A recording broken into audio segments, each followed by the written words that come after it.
So this is our frog. Her name is Pookie with a P-O-O-K-I-E.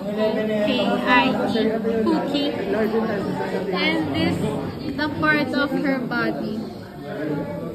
So ito yung lungs. This is the pancreas. Para siyang abo. Tapos ito yung liver and yung itong bilog na to yung ito naman yung tawag dito? Gallbladder. Itong maliit.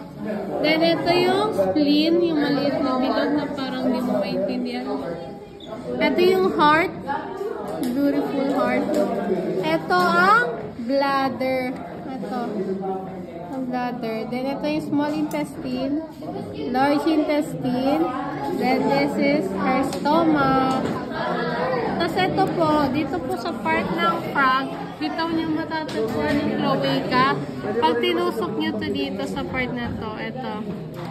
Sa part ng vagina niya. Pag tumagos yun sa likod, yun na yun. Magaling ka na. Yun na po.